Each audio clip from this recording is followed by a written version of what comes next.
Julie from David Steen from Norman County. Mikhail Johnson, Meeker County. Christina Richmond, Lincoln County.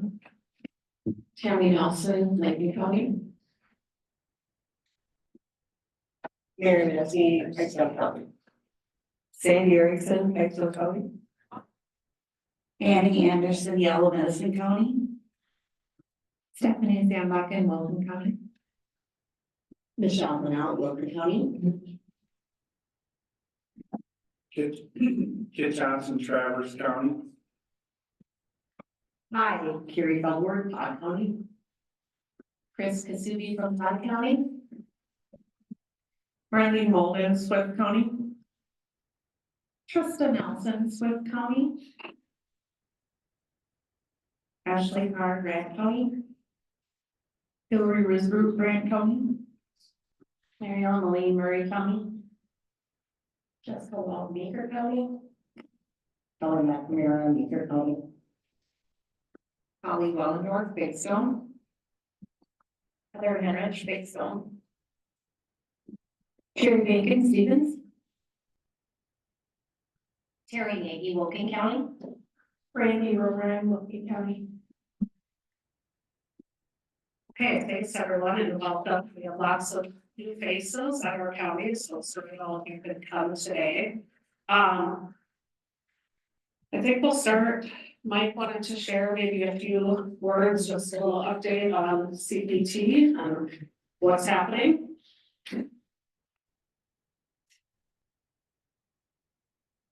First, I'd like to say thank you and welcome. At these meetings, we usually have user meetings, but this is where a lot of the input comes. You know, like the input that you give us is what we pull into our product. So like Erica said, definitely want you to speak up if there's questions or comments or things that you think would look better or work better. We want to hear all of those. I hope, I'm glad to see as many people here. I wasn't sure on the roads. Hopefully they weren't too bad. If you get last night, I was out setting up Christmas lights, decided to go to McDonald's and get hot coffee. And I went there and they go, well, we don't have any hot coffee, we have cold coffee. I'm like, it's like 5 degrees, why would I want cold coffee or iced coffee? But we do have hot coffee and rolls, so. But just a few things on the CPT side, which we've had a few things that we've done. We've are in the process of purchasing, well, we have purchased, keeps. Oh, and that's kind of keeps track of all the security logs and stuff like that, which is something that's becoming mandatory kind of with the state. So I'm sure that your counties are probably implementing that or have implemented that. Anything else new that we got a new roof on our building? Now I have to water my plant again. Yeah.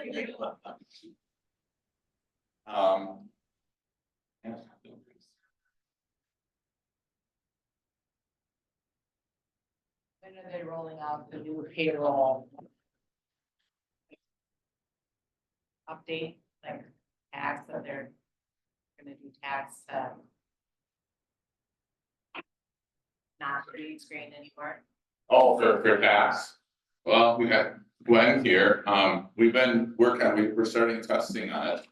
I think we're accessory side, the camera side, but yeah, the accessories piece. We're starting county testing on that. So. And port generator, we've been working on that one, so that's getting tested also right now. In the tax side, tax web, we have updated. So yeah, what about half the counties I think are running on that. Testing or our line.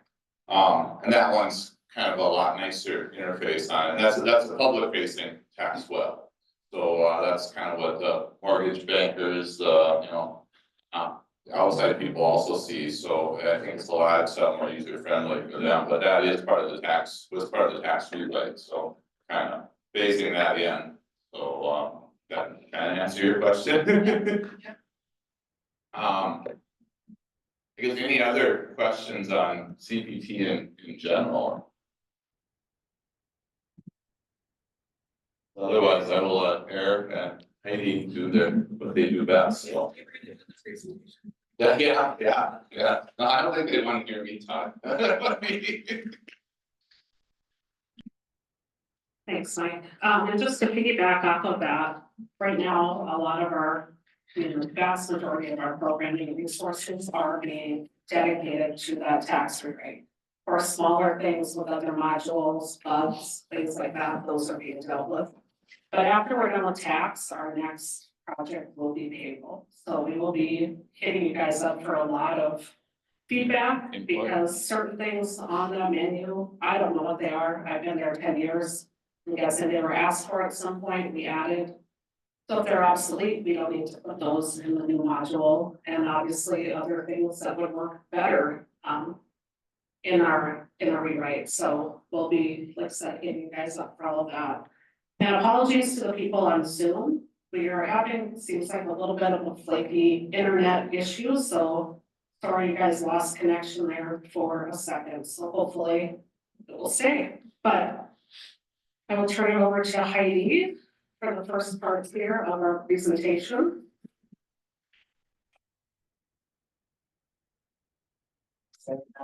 I'm gonna go hide behind the podium. I admit, this is like one of the least favorite parts of my job. I know I've gotten better at it, at least I think I have. But it's still, I like the safety and grounded, I don't know. Can you hear me okay? Maybe try that. Yeah, better, yeah, okay. Usually, according to my kids and my husband, I don't have trouble projecting my voice, but here we go. So we're gonna start with the year-end sequence, which we have it mostly updated, and we'll get that out to you in the next week or so for the year-end processes. At this time, there are no programming changes. As far as the year-end sequence and such. Part of that year-end sequence, you must have completed your 2024, your last payroll of 2024. And everything you will have run through the update process. I think for most of us, that last payroll of 2024 will be the last full week in December. Once you have completed the update on your payroll, you'll go through your regular processes of your para report and your para file. Pulling reports from your reporting menu, generating your year-to-date numbers and such. And then any other listings that you might utilize. Part of what I've been doing as I'm learning here, I've been going through the year-end sequence, and there's a lot of listings that we ask you to pull. And when you have, in your spare time, let us know if you actually utilize these. We have pulled payroll in-house now since June, and so are also kind of learning along with you. And I would say that most of these reports are a good thing to have either as a PDF or a paper form, whatever works best for you. But there are some of them that might not be necessary anymore, and you could just let us know what you use and what you don't. That would be great. Any questions on the year-end process as far as this piece? I feel today, but that's okay, it's not quick on my feet, so.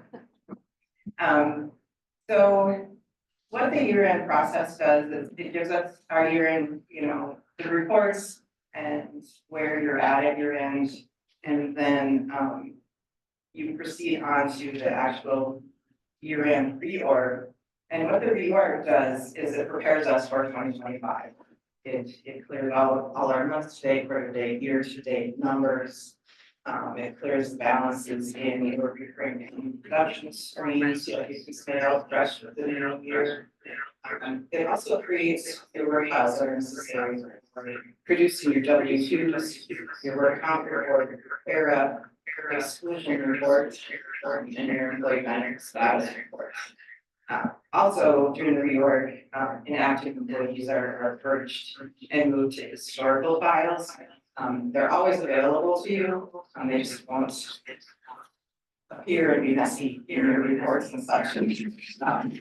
One of the big things with the payroll system, whether you're processing the update or you're doing this reorg process, you want to make sure there is nobody else in the payroll system. Having someone in the payroll system while you're trying to do some of these processes, to process the error messages, actually holds you up, and then we need to involve Gwen to clear things up and, hopefully complete the process for you.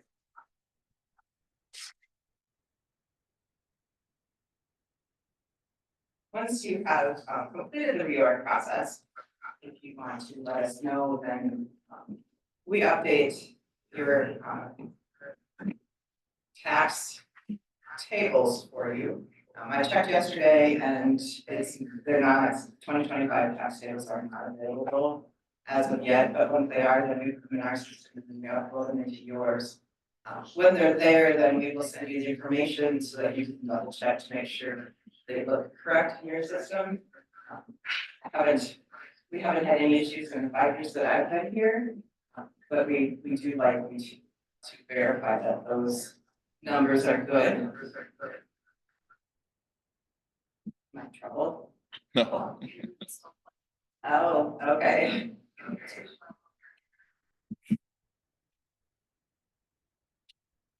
Okay, so once we have finished with the reorg process, then for those of you using our HR module and the insurance piece of that, you will work with your HR department.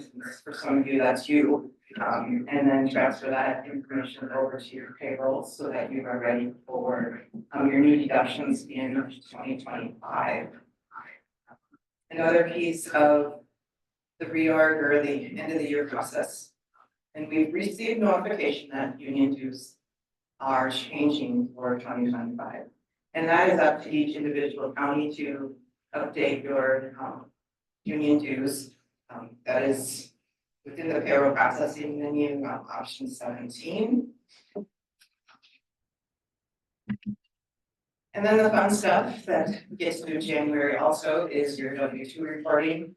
As far as we are aware, the filing deadline is January 31st. There are no major changes on the W-2 forms or the W-3 forms that we are aware of at this point, so there will be no programming changes there. And then the ACA reporting changed last year with the electronic filing. You have to have less than 10 employees to do paper filing, so basically we're all required to file these electronically. Deadlines for that is February 28th and March 31st. We've got several different ways of doing that, that filing. I know that we used Atrix last year. One piece that we are working on with programming is getting it so that we can pull a report from our system, help with the filing into Atrix if you choose to use that option. I know it's in progress. We've got a couple of things with tax and year-end stuff that needs to be completed first, but I know that I talked to them this morning. It's on the list of things to get done soonish. Heidi, Yes. if we use an outside source for our 1095s, is there a way to get them into the portal, the employee portal on their 10 card menus? Just a PDF. But yeah, I was gonna say, I think. We're gonna let the programmers answer that question. It was then, well, we did the benefit report for county, it'd be the equivalent of that, basically. Yeah, We would need individual PDFs. right. So an employee number in the title. Right. Well, Or it would have to happen.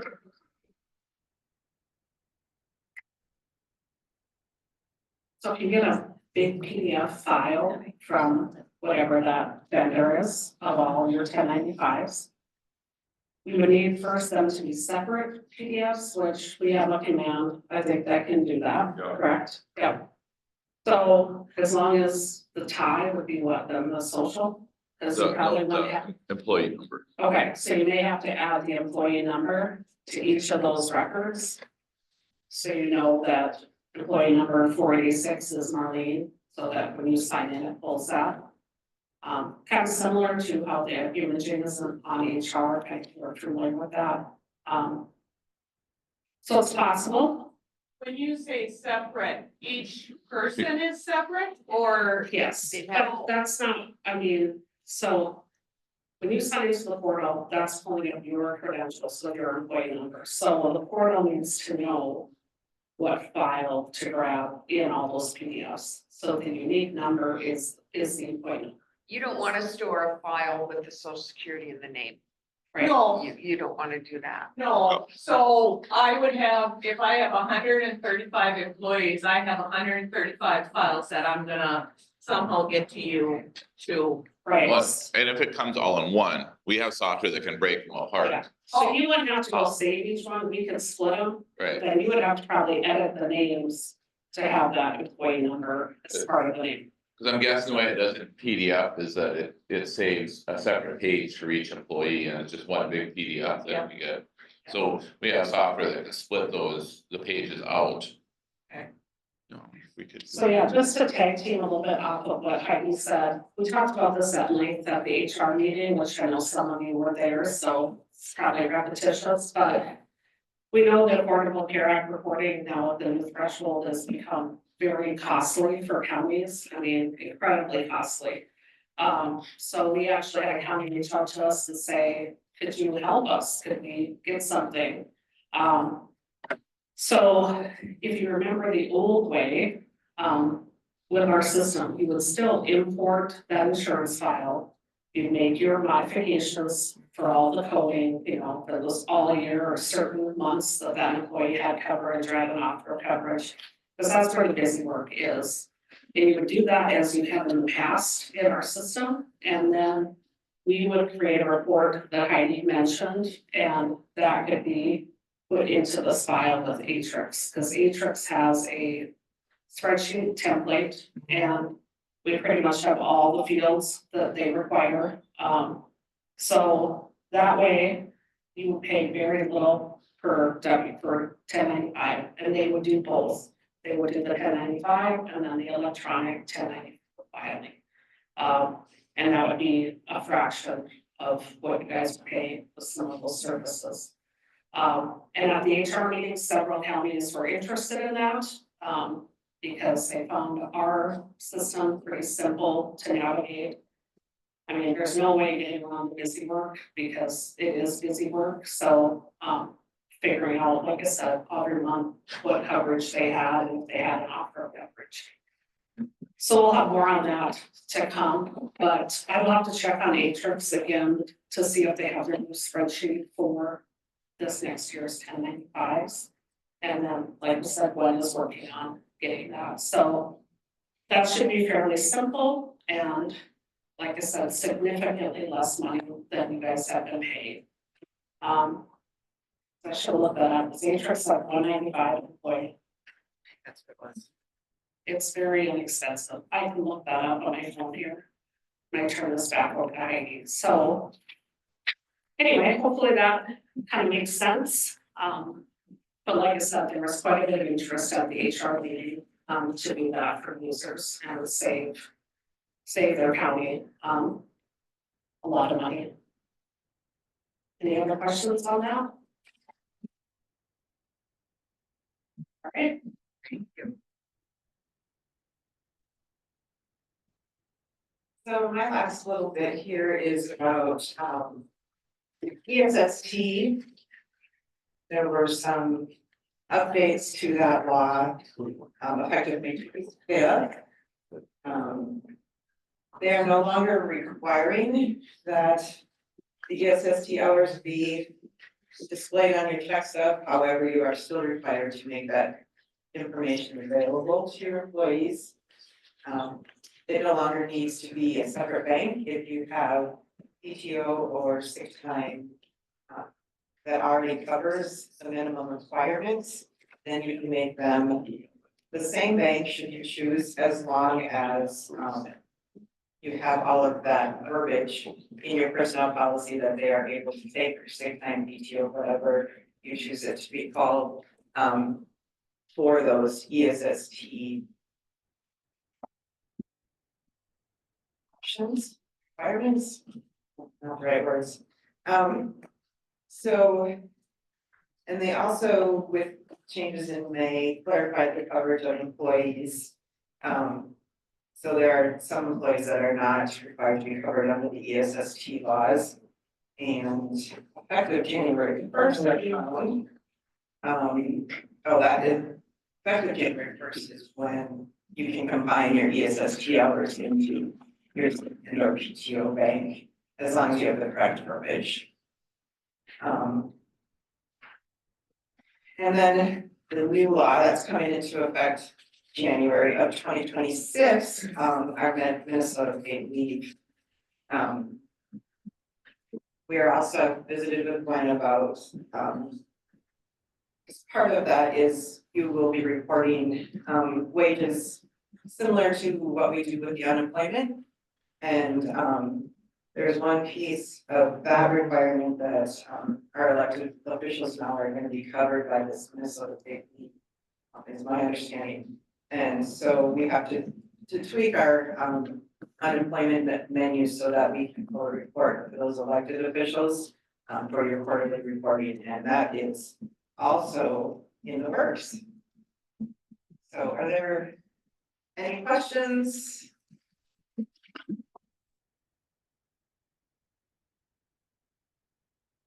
So we have a couple of questions on the chat. The first question is, will there be instructions for the ACA process, including the transferring of the data to Atrix? Yes, because we'll probably try that first in-house with our employees and kind of get a handle on how that will work. And so we will provide instructions for that. Another question is, the software they currently use does produce individual PDFs, but they do not have the employee ID. Could those be uploaded to the payroll portal? That's, I think, But they don't have the employee ID. Right. but that's what we're talking, we can't load the employee ID on. They don't have it on. No, on the form. On the PDF. Okay, then I'm not understanding. I thought you just said they don't have the employee number on the form. They do not have the employee ID. Oh, but we can, do it by. With the Okay, name, well. do a lookup. So Lisa, yes, we maybe have some ideas Yeah. possibly on how we could. Ideas. Yeah. We always have ideas, everything is possible. Okay. Oh yeah, Mike already answered that on there. Okay, It's all you, you're next, yeah. all right.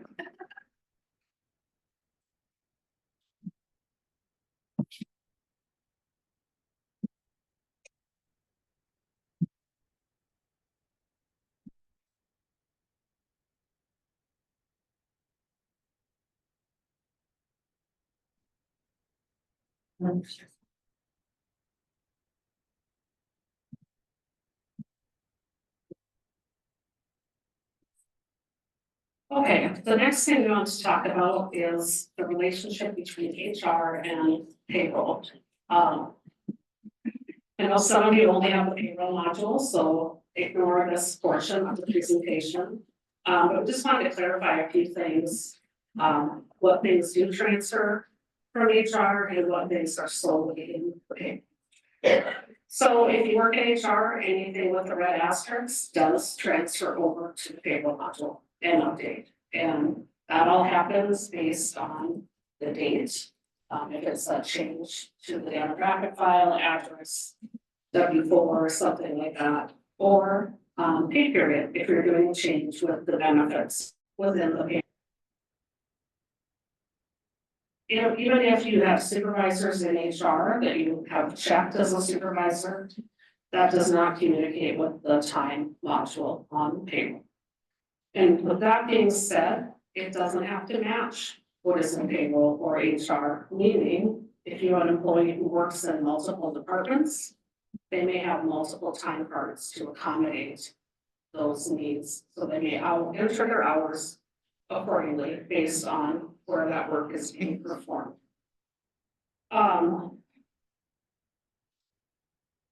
The other items are union dues. I mean, most benefits, as we know, deductions, if you use HR, they're in the HR module, but certain things are not. One would be union dues, because within the payroll module, there is that union dues menu, which allows you to generate reports based on what the unions need each payroll. And it also allows you to do mass changes, because if that union is set up with their deduction amount, everybody that has that code will be updated, like when you change your union dues, versus going into each employee's recurring pay deduction screen. If you would have any garnishments, those are not a benefit item, so they are not in the HR module. Those are maintained in that employee's recurring pay and deduction screen. That would also be true of extra pay. Sometimes you may be paying an employee an extra $50 a pay period or $100 for some additional duties permanently or for temporary. That is different. Also, rates of pay. If you utilize HR and the wage module, which all of you, I think, that have HR do, you are only working with rate code 1. So you're still able to use all those other rate codes in the master file and payroll. It's just HR talks to rate code 1. When there are COLAs, step increases, job changes, things like that. Any questions on that?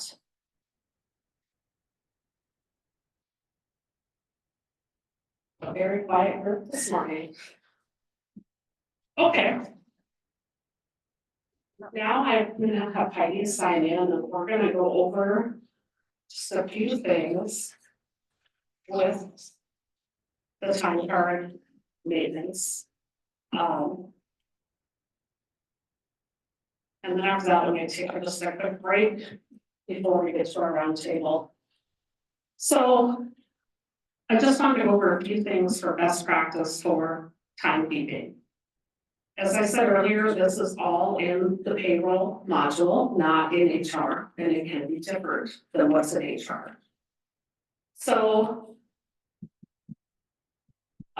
you're working on the payroll option number 5, the payroll web menu. And when you have an employee, you need to come in here and set up their time card after their record interfaces over from HR. And that is in number 4, the employee security.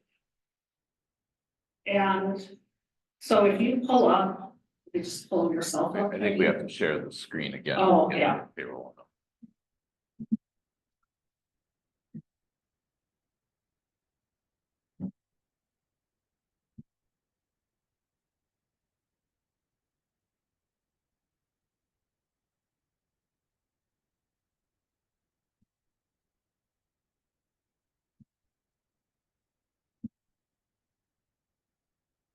Okay, hopefully those of you on Zoom can see the green screen payroll. So on this screen, you set up the employee, their funded department, who their supervisor is, what type code group they're a part of, and their priority. So just going through these fields, the funded department is what will pull over them into your batch from those hours in the time card. And if you have anything with program and service, the same is true for that. And that is where everything will be allocated unless you have a formula for certain employees. Beyond that, then you have the supervisor and then the type code group, which means what columns and what fields they have on their time card.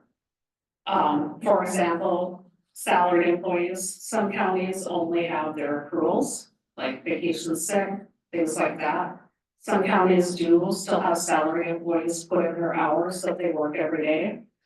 Obviously, that does not impact the pay because they are salary. But then you have hourly employees, and then they are paid based on their hours that they have entered in that pay period. And then you may have some odd, or I should say odd, different time cards for part-time people, because they don't have accruals. They don't need a vacation column, they don't need a sick column, they just need part-time hours.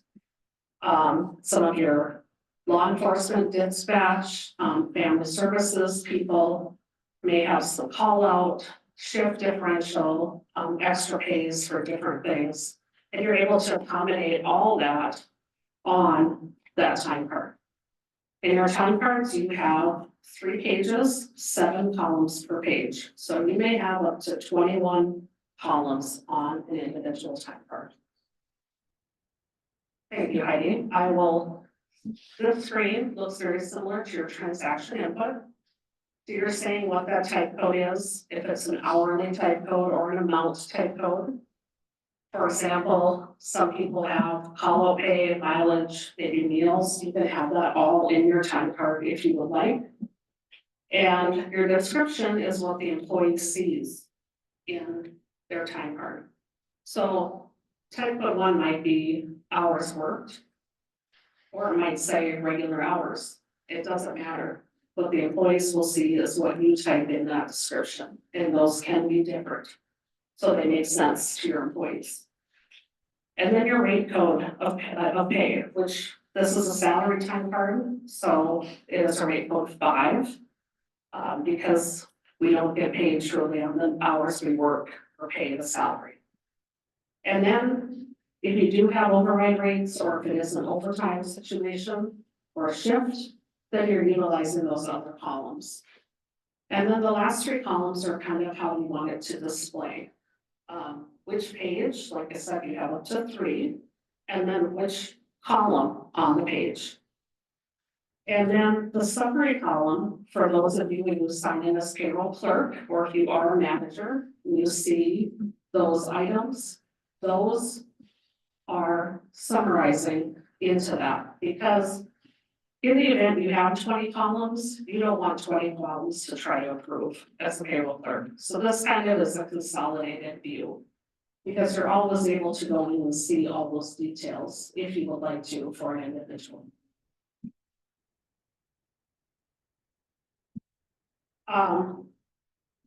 And then if you make any changes to this time card, let's say you need to add a new type code, or you change hours, the order, something like that, ideally, you should do it at the beginning of a pay period.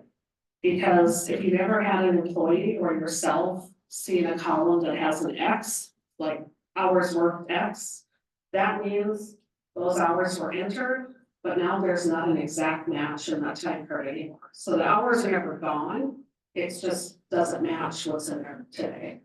Doesn't hurt anything, but that's where that comes from.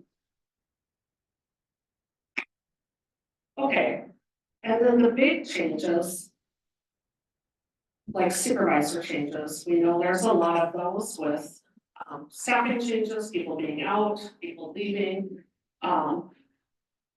We do highly recommend you use that number 10, replace supervisor.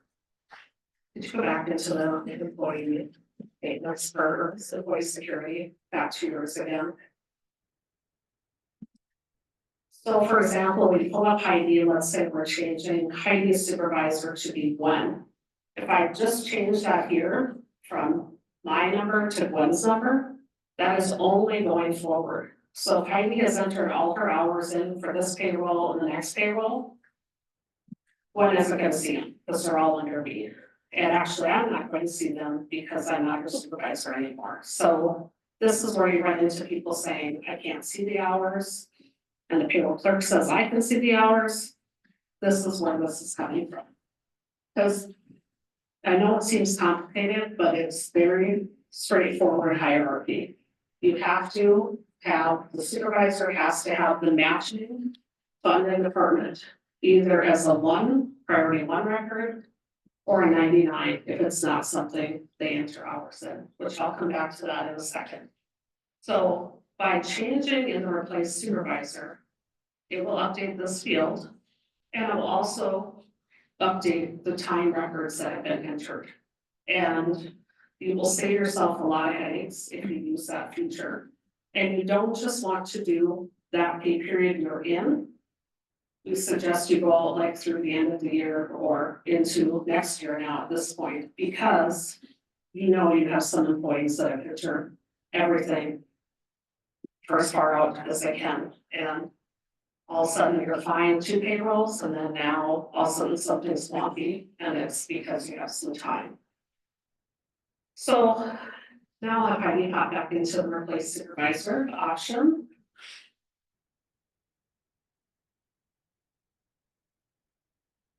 So what's nice is in those 2 fields, you can see the names, so you don't have to worry about mistyping.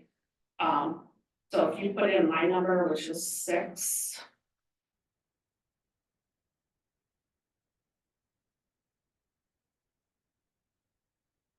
And if you're going to change it to Glenn or somebody.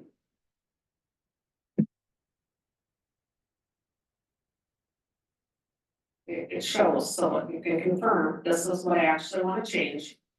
And then on the next field, you can do everybody, so that means any record that has me as a supervisor will change to Glenn. Or you can do certain employees, so if you have certain employees transferring from a department, it makes sense to do that. And so in this case, we're just going to pick one employee. And then once you press enter. I think your battery just died. You hear me? Is it back? Yep. Okay, technology is not our friend today. That's really nice. Okay. So Yeah, we lost you again. Yeah, I think your battery's dead.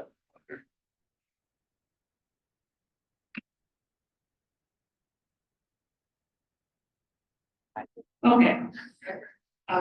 So now we just have one employee entered. So if we press enter. More time. Now you're being prompted with dates, and typically you want a range of dates. If you did all dates, you're doing all dates, historical. Typically, that's not what you're trying to accomplish. Number 2, range of dates, and you enter like probably the date of the pay period you're going to be processing, the first day. And then you can either leave the end date blank or put something in there, but we do recommend you go out a couple pay periods, so you're sure to capture any records that might be out there. And so go ahead, Heidi. Good to see it in action.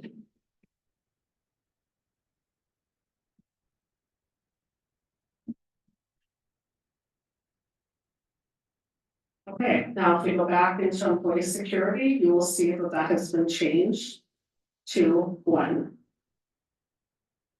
So anyone have questions on this? And if you're nervous about doing this screen, and I know some people are, do a print screen before you press that final enter, and then you know what you've changed, what employees you've changed, in case you mistyped an employee or something, so we can almost get everything back. If you do run into something where some records didn't change for some reason, Heidi and I can fix those behind the scenes as long as they're not processed. So just send us an email and we can help get those cleaned up. Okay, I can go back up to the menu. The other item on this menu that's very helpful is number 17.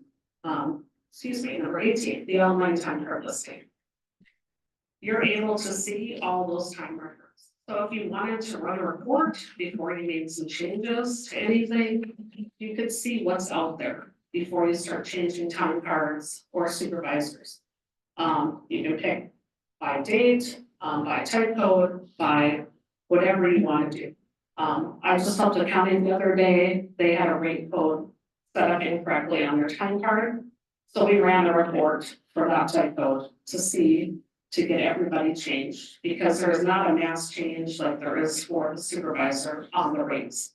So they changed the time card to be the correct rate. We went in behind the scenes and changed the people on this report to reflect the proper rate. This is a very useful report, if you're confused. What's out there and want to be sure to capture everything.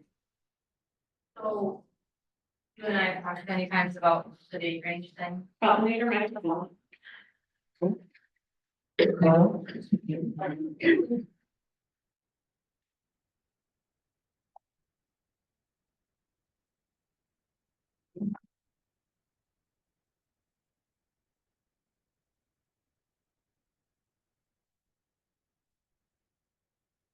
We have talked several times about date range.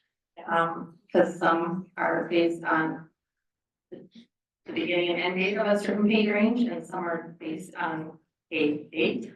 And now this one looks like you can just pick your desired date range, but you just hope it pulls in everything that we want, and we don't always.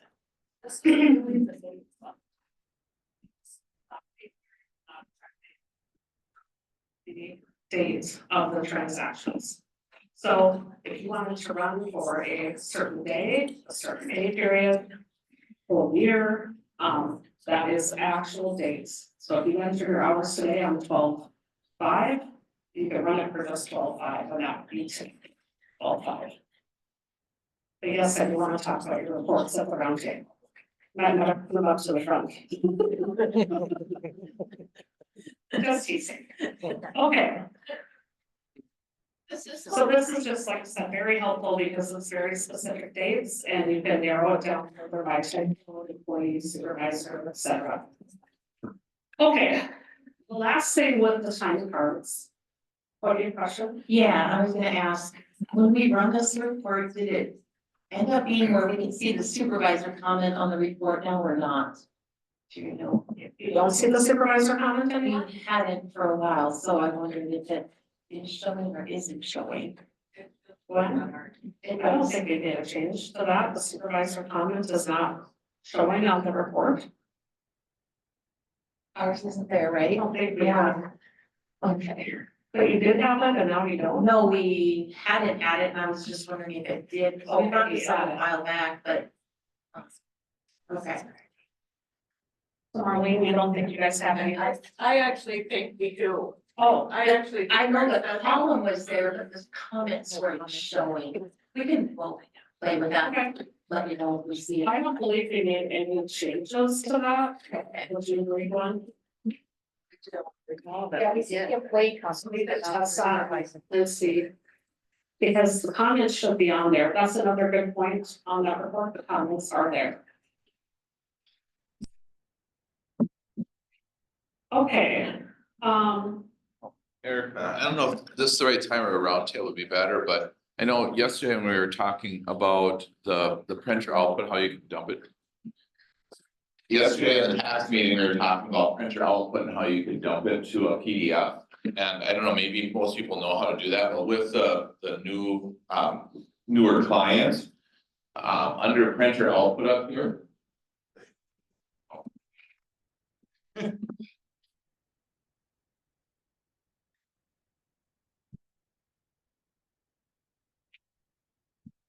You know, some of our reports have the ability, right, as an option to dump it to a PDF.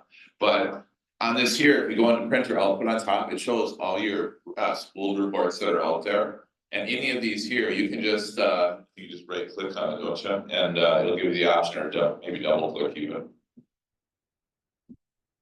Yeah. Ours, we just say, right? Yep, this is basically your D space P, but then it'll pop it up as a PDF, and I don't know, maybe people knew that you could do that, but. But that's, there's either on the toolbar on the top or in the menu, it says printer options, if you go into that, it'll show you all your reports that are spooled up there, just like we did in D space P. And you can dump any of them to a PDF file.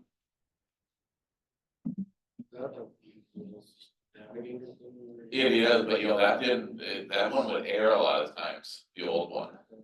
So IBM they must have fixed it quite a bit. It's a little different, path to get to it, but it is very similar operation. So that's why my state auditors are looking. Yep. The audit, payroll audit this thing, and they wanted a text form now. what I said. Okay. Well, how do you send it, just a printed scan, or, Yeah, I just basically. so an image basically? More or less, they were hoping that they could use it to kind of Okay. do, some sort of thing, I guess.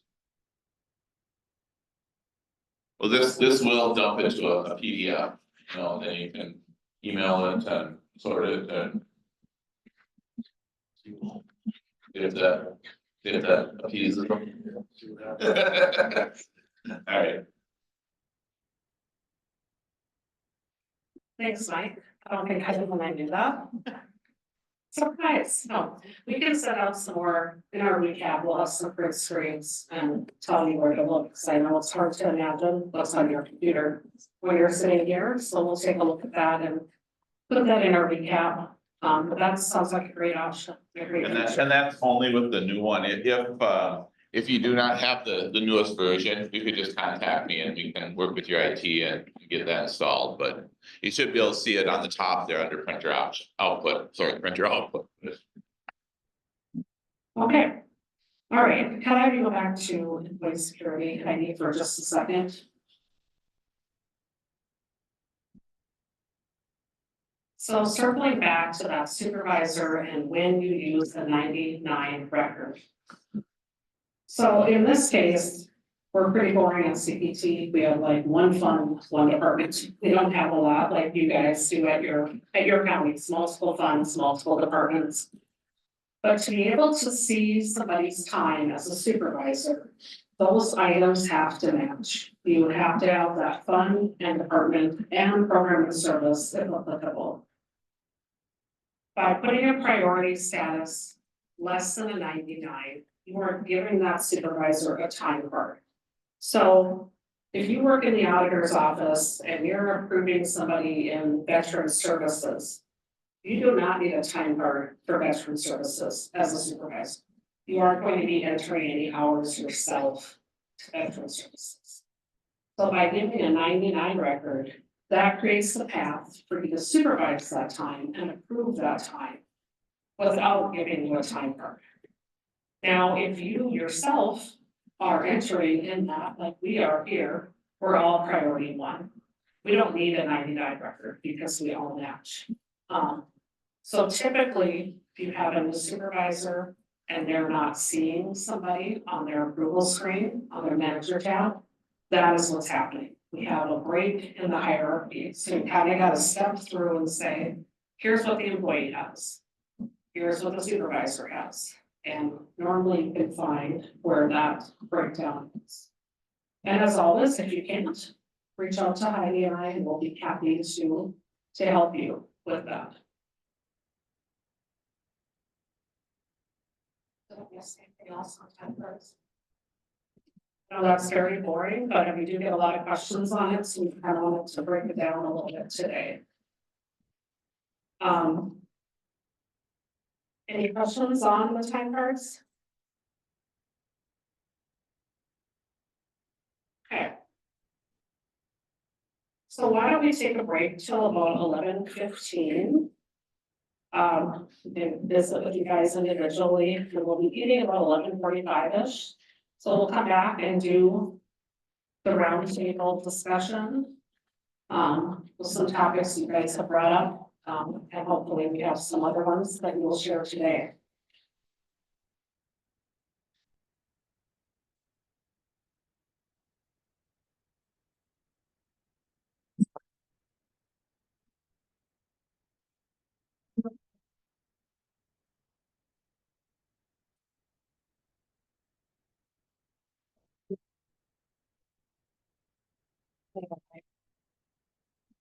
Okay, I wouldn't have you just go into it. That makes me outside going.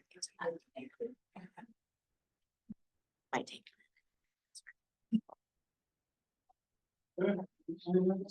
Yeah.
Okay.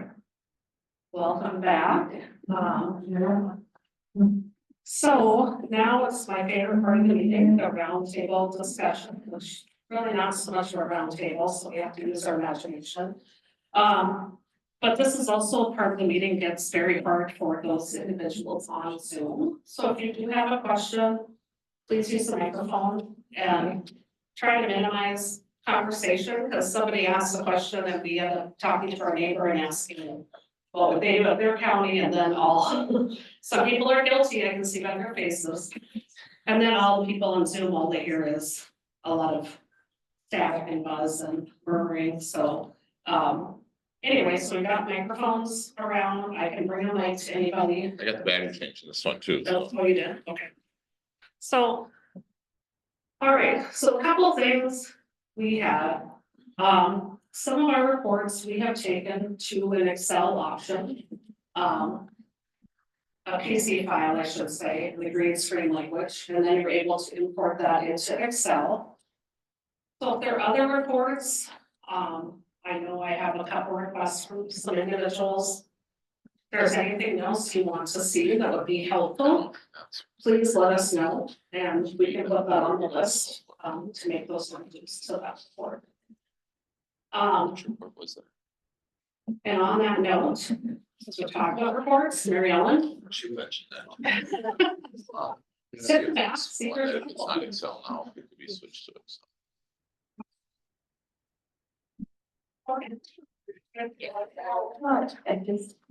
I struggle, I've done this for many years, and so there are several reports within payroll that have generators that you have to use different date options.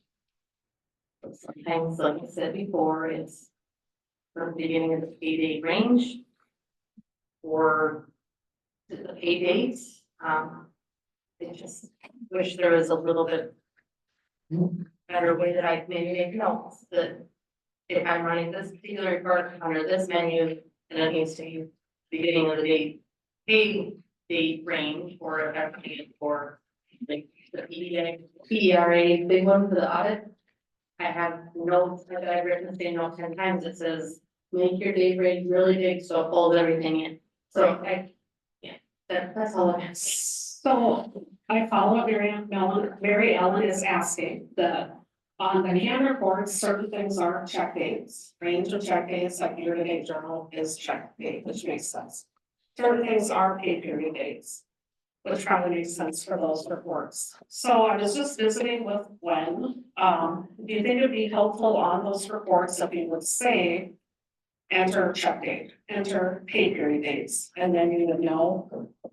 Because I don't always know that either. I have to figure it out. So, that's something we can probably look at.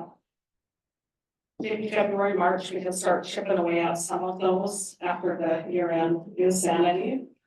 We're all dancing to, so.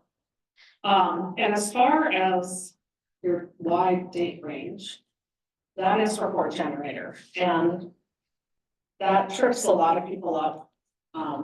So that first date, when you're on the report generator history, you want a wide date range. And like, when I run a report, I literally do 01/01/01 through like 12/31 or 24. I do that on that first screen. Because once you get into the report itself, then you're able to designate what dates you're actually looking. And that's just how report generator works.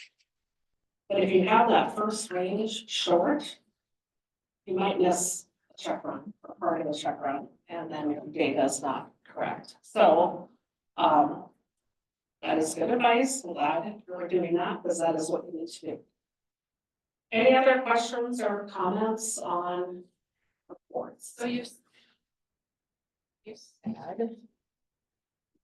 said that you're able to do Excel on some of the reports. Were you talking payroll or HR? Payroll, just payroll. So I think we have recently we did the year-to-date journal report as a PC file, and I feel like there was one other one.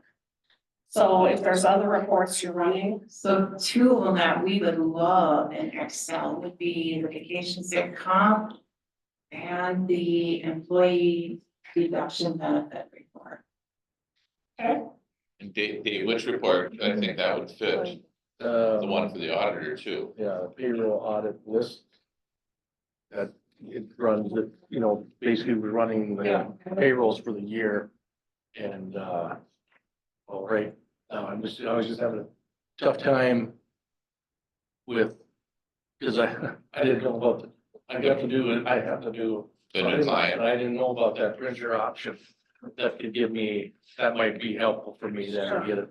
Because I couldn't, 'cause I used to use System Navigator, mhm, and that would satisfy what the auditors needed from me, at least get it to a text file. But if we can get it to an Excel file, I think that would be better for them. Yeah, because then they could manipulate because it. in HR, all reports can be run to Yeah. Excel or PDF, which that will be the new payroll. Whenever we get to that, it'll be more like that format for report generator, like each. Okay, thanks for those suggestions. You have one? On the custom deduction report, I know I sent this to Heidi before, Trista did. And, our choices that we picked our choices, and then when the, header page printed, it was incorrect on that header page, so when I Was was. the header was incorrect, the report was. So, right, the report came out correct as selected, but the header page, so somebody like myself who doesn't always run the report, followed the instructions as the header Yeah. was, and I kept getting the wrong report, so I thought we had a huge issue, Mhm. so, not sure why that's happening. Was that report an option to edit the header, Which report are we talking? custom deduction? They put in the certain options, but when it printed on the report, they had put. When they were running this report, she chose Y for one of the fields, correct? And then when it printed on the header of the report, it printed it in. The data was correct. I mean, it pulled it as it was chosen, but then the report header.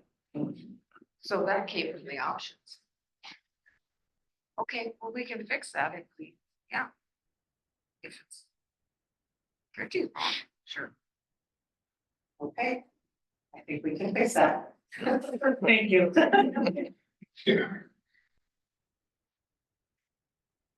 Okay, thanks for those questions. Anything else on reports specifically?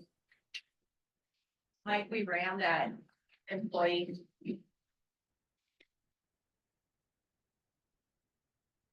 We ran that online time card here, and the supervisor comment, the column is there, the comments aren't coming through on the supervisor. They are in the employee, but not the supervisor. So. Yeah. Can you explain the difference between the transaction records as opposed to the journal records option on some report? Yes. Okay, so in the report generator history, you are prompted first with a SPY date range and then transactions or journal. Typically, I'm running journal because you're looking for numbers that are calculated in the journal process. Transactions would be the details in your batches. So if you are looking for that, it would be transaction.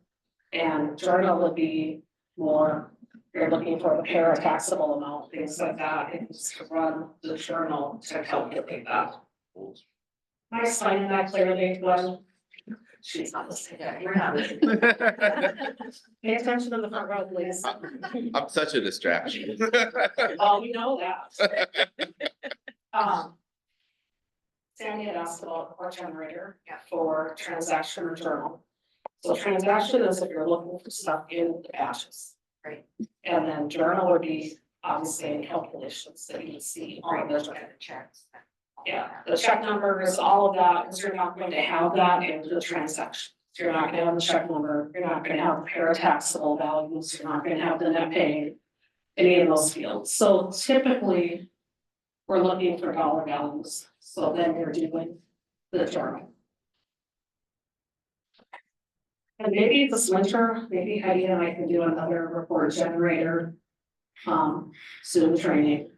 I know some of you have been to that in person at our office, that would be just kind of helpful to do that.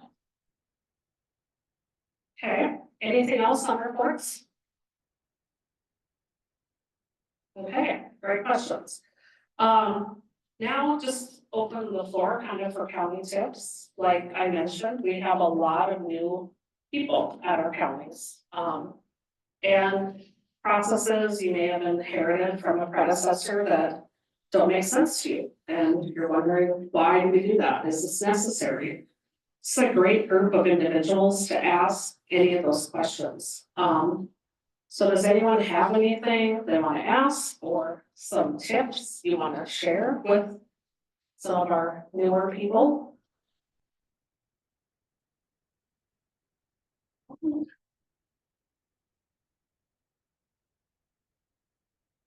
You welcome tips. I'll say these.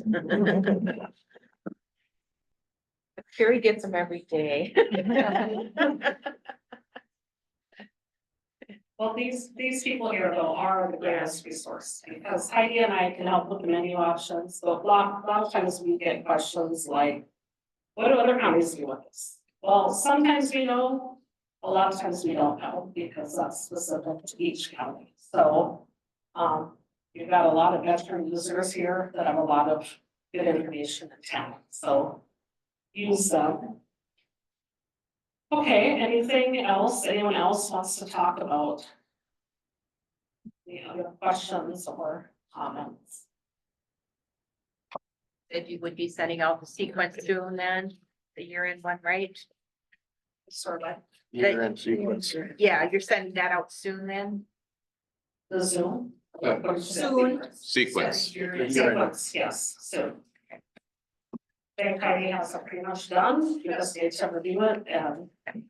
So yes, that's a good thing to bring up. For a new user, that reorg is daunting and scary. But it really doesn't need to be, and we are available with any questions and our sequence is step by step. Even my veteran users are laughing because they still call every year. Won't pull anybody out. But that's what we're here for, so just take a breath, give us a call, shoot us an email. The big thing is, you just need to be done with 24. You've got all your quarterly taxes done, you ran your last payroll, you ran any reports. And that no one else is in payroll, those are your really big things for the reorg. And if you would get an error, stop. Call us right away and we'll get that figured out. Cause that could be a real mess, but everything's fixable. Can you just go over quick, the vacation and sick payroll, are zeroing them out, I screw that up every year. Are you talking about the end accrual leave year, that option? Okay. So on the year-end menu. I think I bother you to go into the year-end menu on the green screen again, if you're still signed in.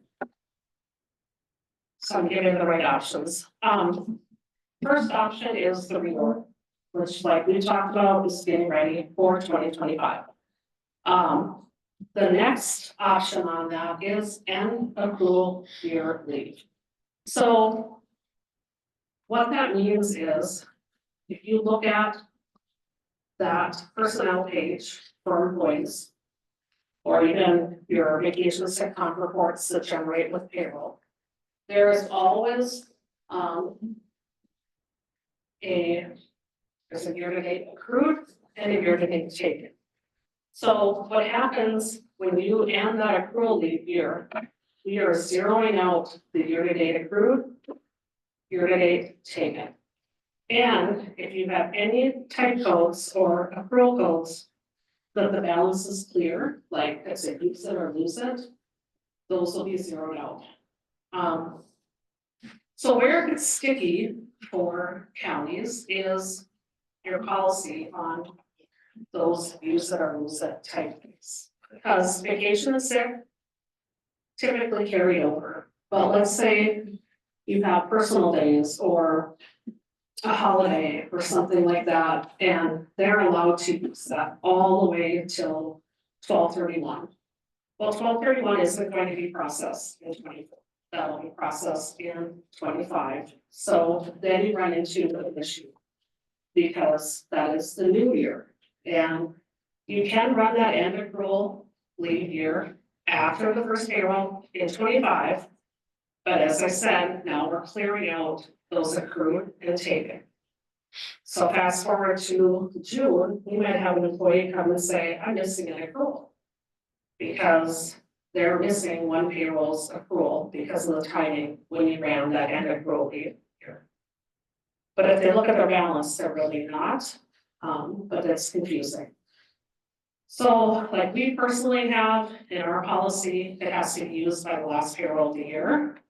And that's true for overages at our office. And that's true for some of you, because some of you allow people to go over their max for vacation or sick throughout the year, but then it has to be down by the end of the year.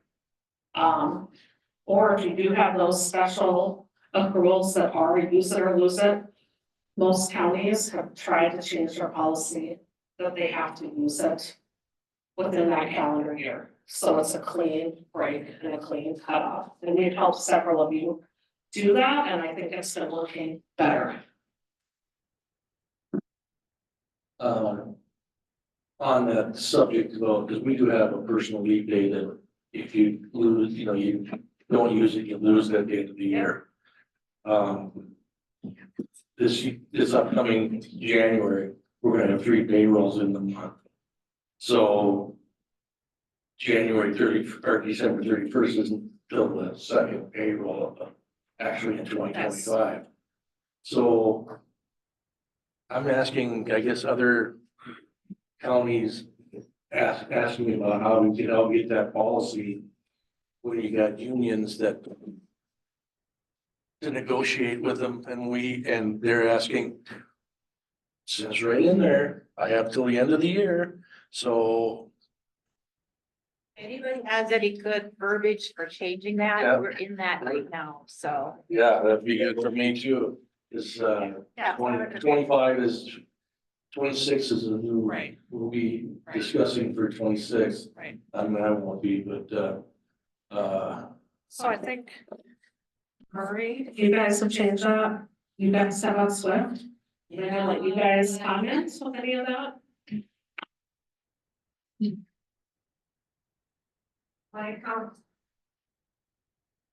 My comment is that, we did change it. It's December, we have a floating holiday, it's called.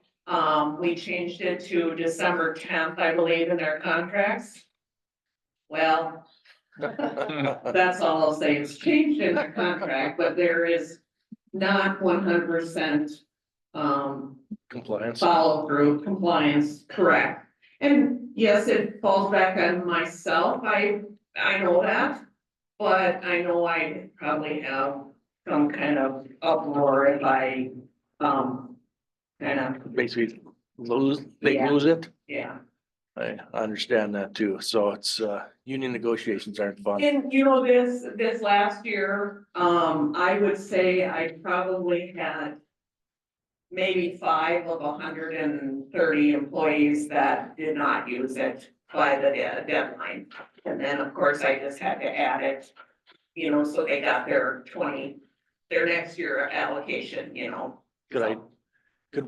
Did you use like an MOU or something and just open Actually, it up? that was part of, they implemented in the last contract. Okay, We added it under the floating holiday or the holiday schedule. Right. We just added that the floating holiday had to be used by X date. okay. So no, we didn't. We did it when we, went into negotiations. Okay, all right. So, yeah. Right. What about the cutoff for just their vacation sick comp in general to be done the last day of the last pay period of the year, not the, So to write down the people that are over, you mean? yeah, to get it knocked down there and not actually drag it out till 12/31, Right. always falls into Right. next year. So like what we do at our office, because we do have those maxes, but we're allowed to go over the max throughout the year, it just has to be down by the final payroll. So we do not have the maxes in that accrual, but if you would add those maxes into that accrual for your last payroll, they would write off those hours and they would show on your vacation sick comp report over on the far right. So you just word it, they have to be used for the last payroll. That's what we tend to do because dates are hard. I mean, Yeah, especially that's if what you're we're counting that has a 2-week lag. The 10th might not be long enough. I mean, Right. certain calendar year. Okay, I like that, so. Hear that. Yeah, and it's hard. We get that policy change is hard, but what you run into is those accruals are marked as an annual, like I'll pick on Marlene with the floating holiday, first payroll of the year. Well, now she can't do that because nobody will get that accrual because year to date still says 8 hours accrued. Because she hasn't ran that option to clear those hours.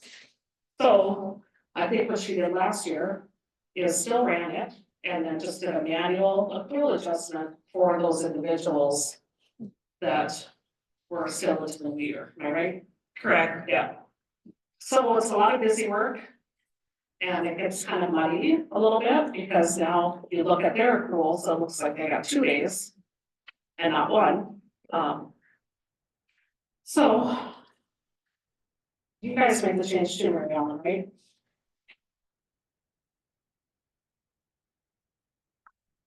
Parade also did change, and I believe we changed ours to 12/1.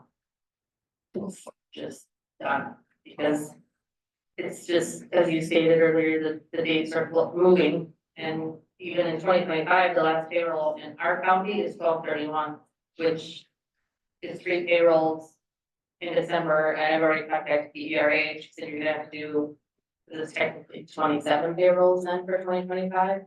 And I have to do a supplemental file up to them, so we think we settled on 12/1 simply because you know by then that you need to use it.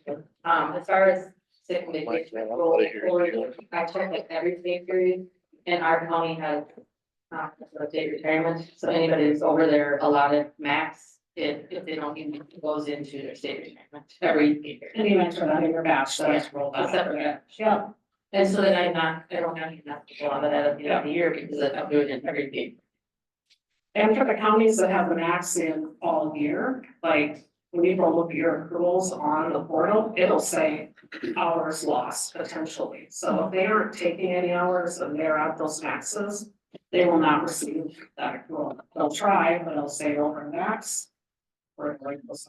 So So there's no way to have that, you know, again, we do have it in our contract, there is no way to, other than me manually going in there and wiping everybody's out of this December 10th. are you talking personal time again? Yeah, like the float holiday, you know. No, the only option that does any wiping out of that is that end accrual leave. Okay. Yeah, Okay, so. and then, how is it, you know, I changed my PTO.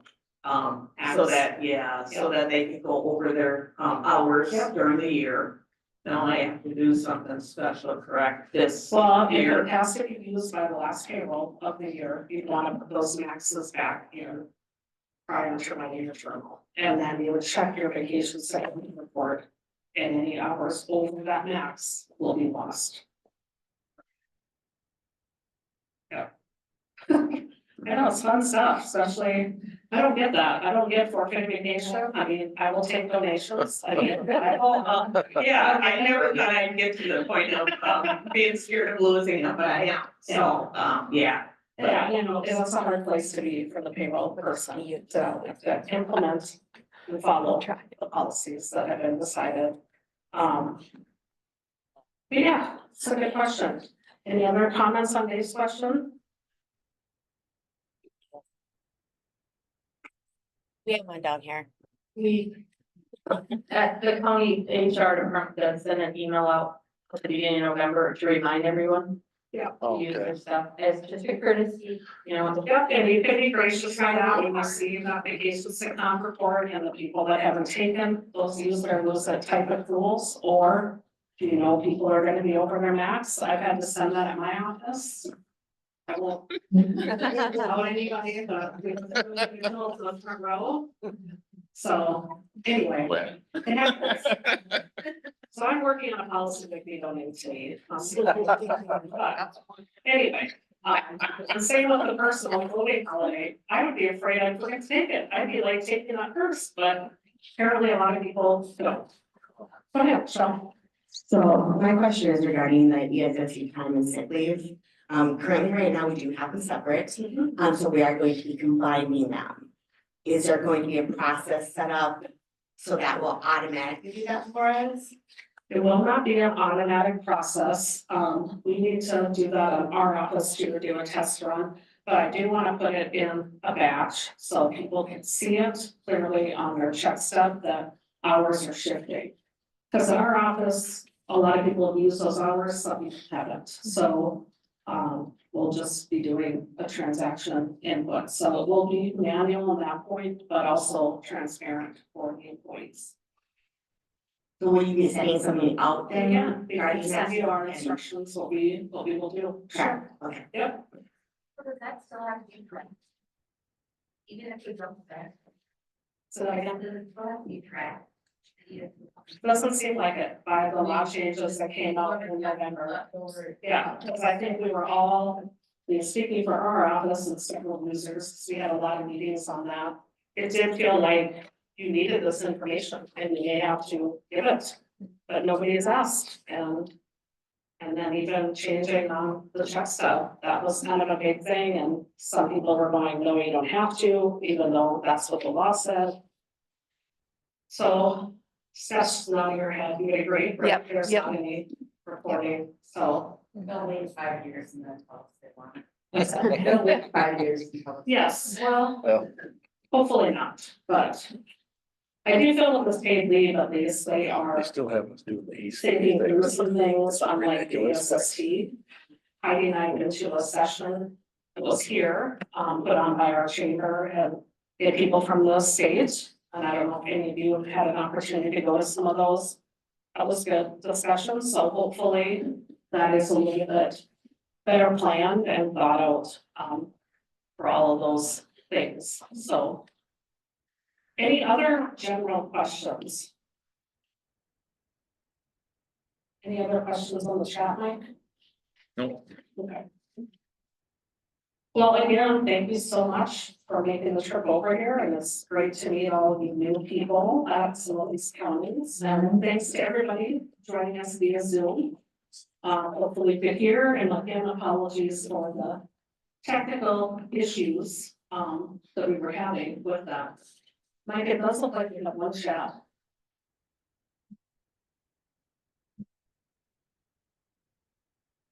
Oh, yeah, that was, You answered that? Yeah. I can't see it. can you share the screen? That's. Oh, got it. Okay. All right, well, lunch is ready, so, please go through and we will sit on the other side, and thanks again, everybody. So I have